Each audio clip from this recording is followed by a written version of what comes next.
Witam Państwa bardzo serdecznie na naszych zoomowych rozmowach, które są dołączone do projekcji festiwalowych. Oczywiście chodzi o 18. Międzynarodowy Festiwal Filmów Przyrodniczych imienia Włodzimierza Puchalskiego. Tak jak często podkreślamy, to nie są tylko filmy polskie, ale też filmy zagraniczne. I festiwal daje tę niesamowitą możliwość, aby połączyć się z naszym gościem. Jest nim dzisiaj Vladimir Perović, reżyser aż 2 filmów, które będziecie mogli zobaczyć na platformie mojekino.pl i bardzo Wam polecam, aby tak zrobić.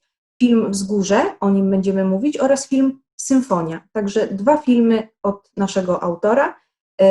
Rozmowa odbędzie się po angielsku. Państwo znajdziecie napisy do tej rozmowy, także nie ma problemu, jeśli ktoś nie rozumie. So Vladimir, on behalf of all the team of the festival, thank you for accepting this invitation for this short conversation. I'm really happy that I got the opportunity to see these 2 movies that you've made.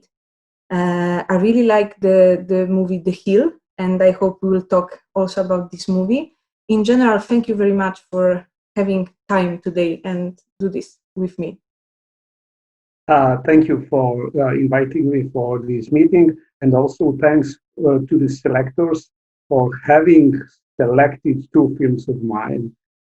It's not my first appearance at Władimir Puchalski Festival. I don't remember when, but a few years ago, it was my first appearance. Great. So our audience will have the opportunity to see 2 movies that you've done, and they are very different from each other. And I mean, as an opportunity to discover your work is amazing. And also, I can tell that you are a very prolific filmmaker and you have really a very interesting perspective on things and also on nature. And I really liked in the movie The Hill, which our audience will see on this platform, mojekino.pl, during the competition of this festival, the way how you combine 2 aspects that are really very important in documentary cinema: the observation and the creation mode, the tension between these 2 elements.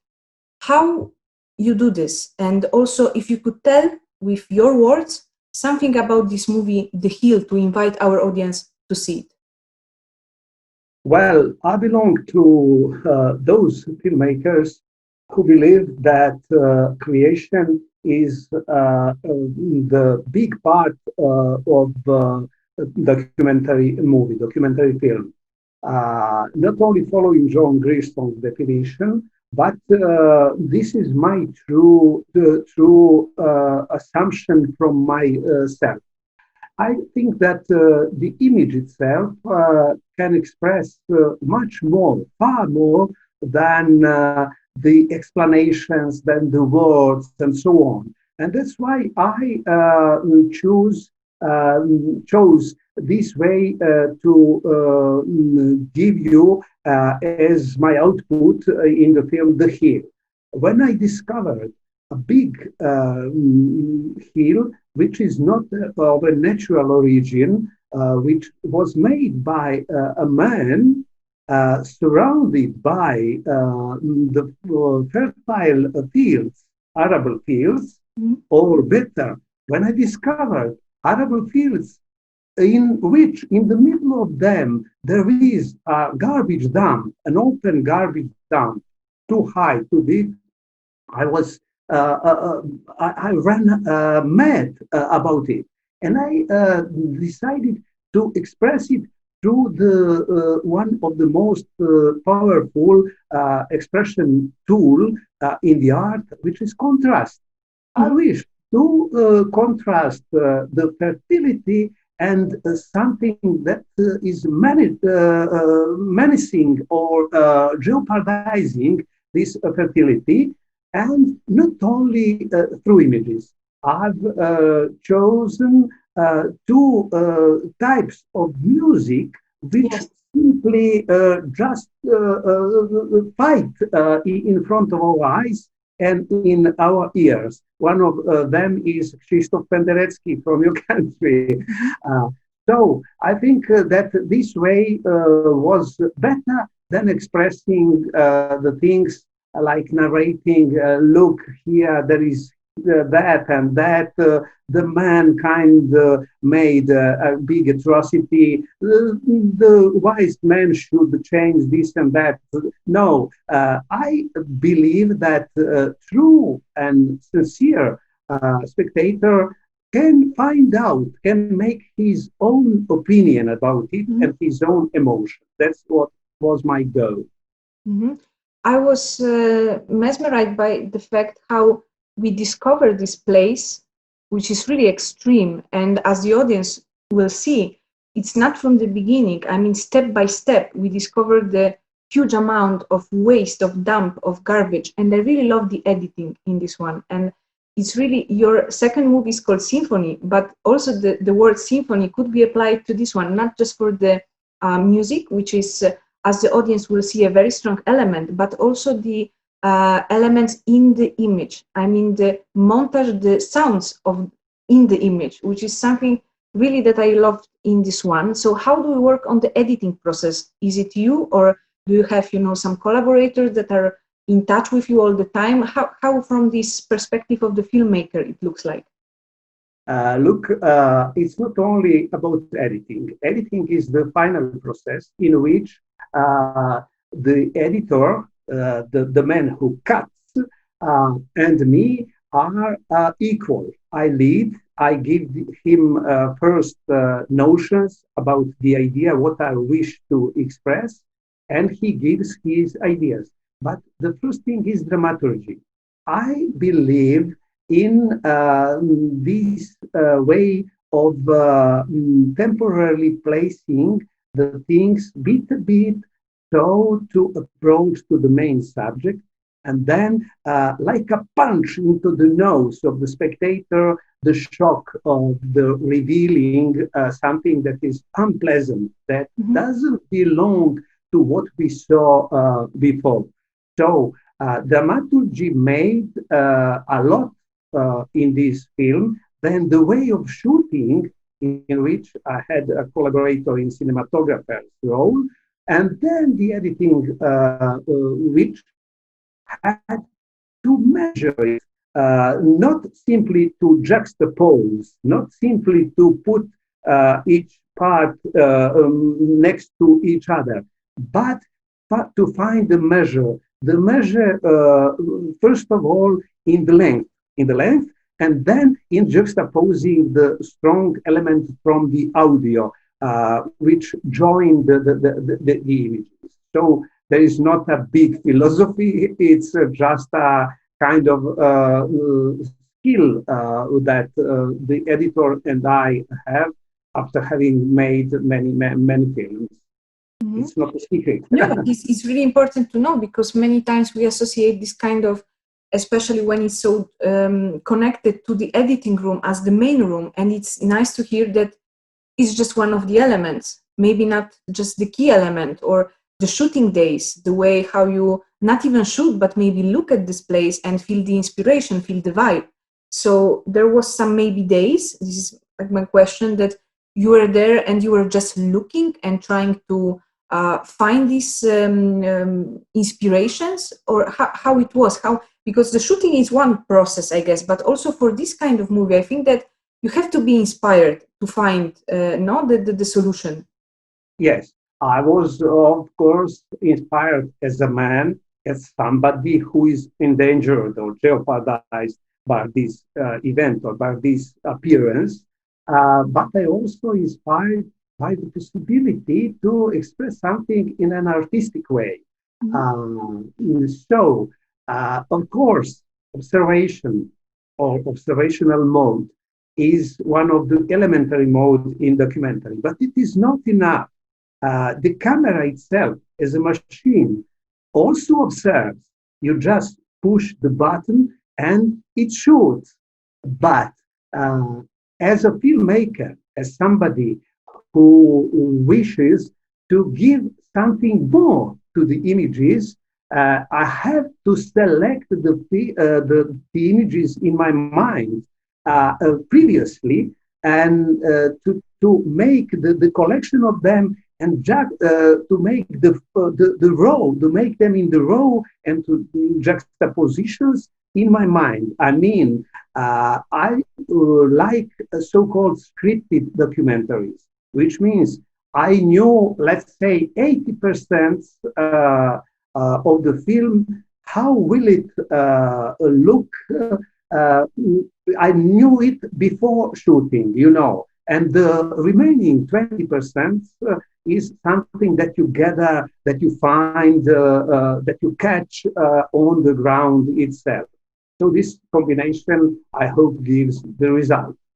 Wow! So you have this input, you know, to your method, which is amazing. And I think this is the good part to cut to the other movie, and also to ask if the method was the same, because and the audience will saw it. I mean, there are two different movies from the same author, but also here this element of observation, and also to have a character which is from humankind. We have this shepherd, which is our main character, but also, and I think in these two movies, this is the similar thing, that the nature and what we see in the space is also a character in your movies. So even the hill, in a way, is a character, like like you give voice to places, and this is really great, and the audience will see it. But here we really have someone who speaks in a very nice manner about life, about his identity, about modernity, and a lot of stuff.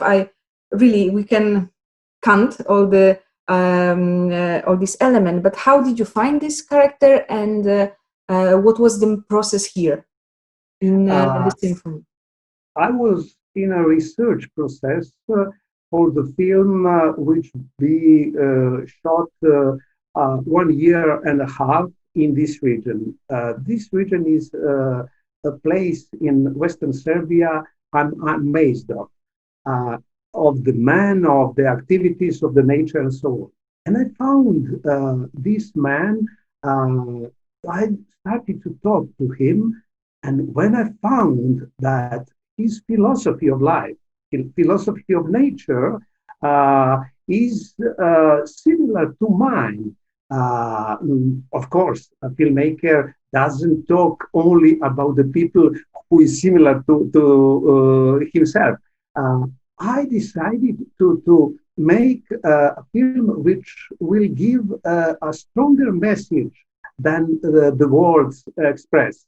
When this man told me that his loneliness is not at all bad, that he feels free, that he feels wiser than the man on the asphalt in the urban circumstances.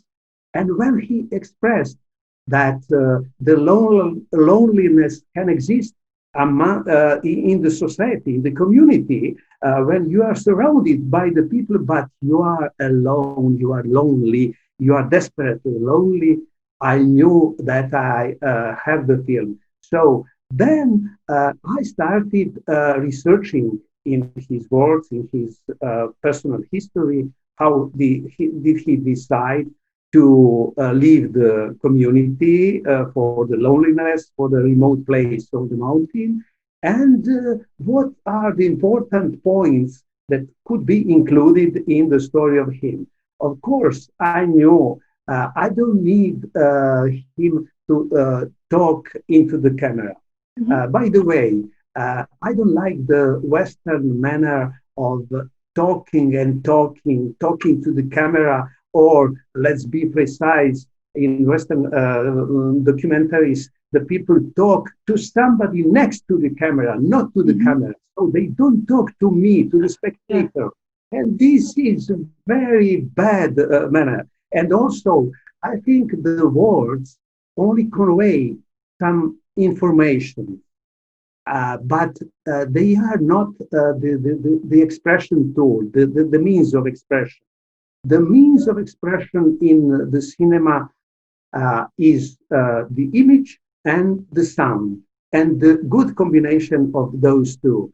The words only add something to this story. So I decided the man to tell me key points he narrated a lot of things, but while researching, I had chosen those ones which will be my key points, you know.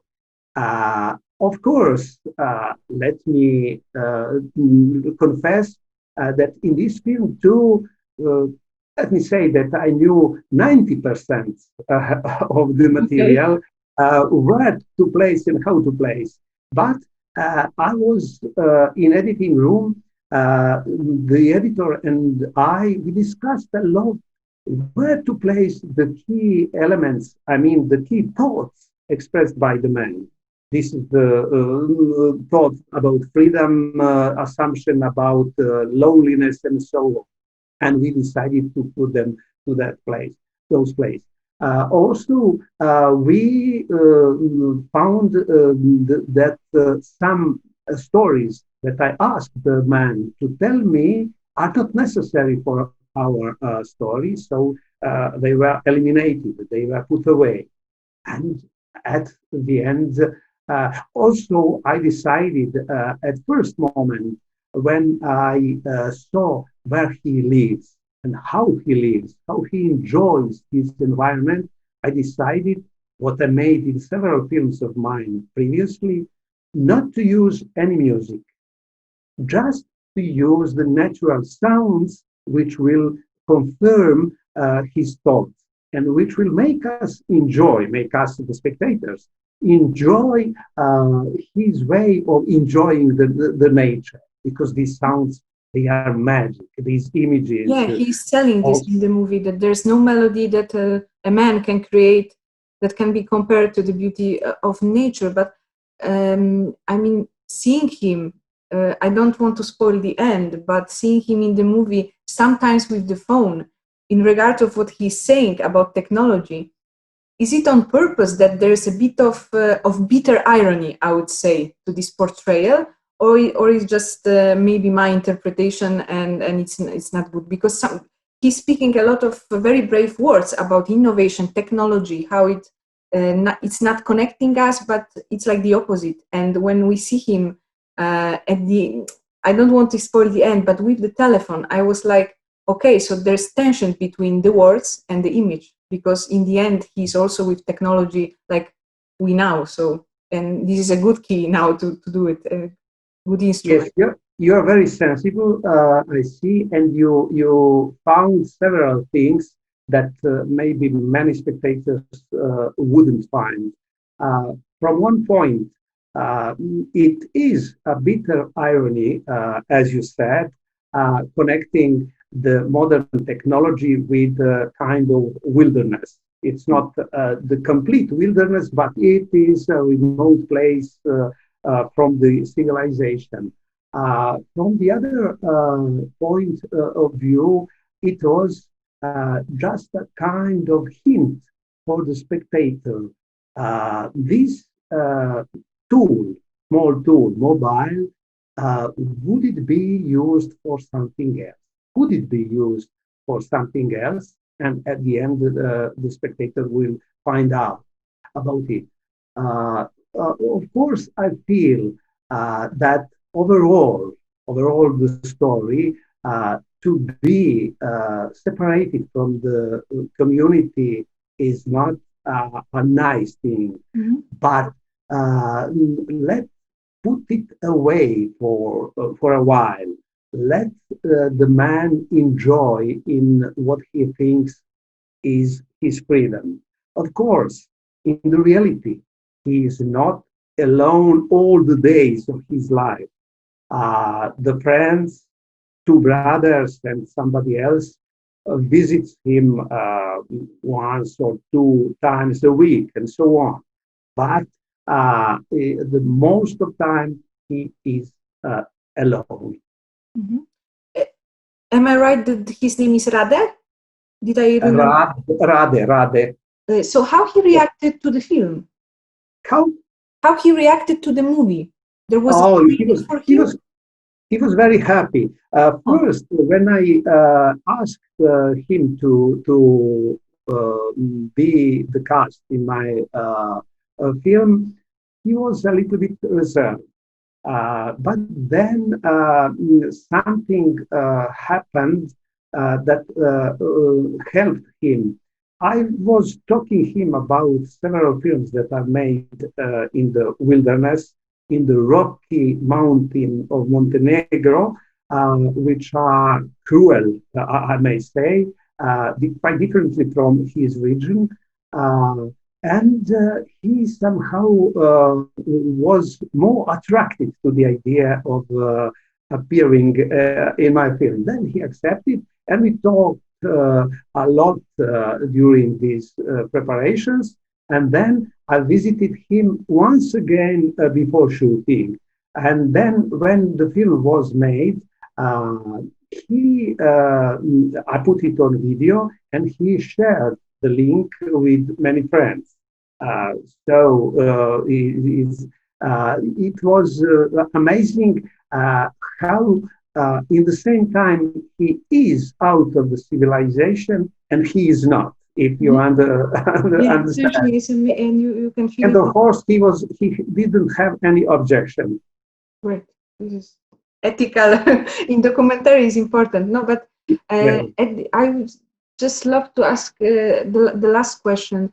Do you remember what was the moment when you discovered that documentary cinema is your type of cinema? It was a general kind of love for cinema. It was maybe one director, male or female. The moment, the precise plus minus moment when you knew that this is what I'm going to do for my life. I'll tell you. When I was studying direction at Faculty of Drama Arts in Belgrade, the documentary wasn't studied, wasn't taught at all. They looked over documentary as something unimportant. And luckily, two events arose. One is I saw the film The Naked Island by Kaneto Shindo, which is fiction film, 2 hours without any word of dialogue. I was amazed. Oh my God, you can tell the story without too many words, without verbal narration. And then in these years, several directors from Serbia and Montenegro, which were called Belgrade Documentary School.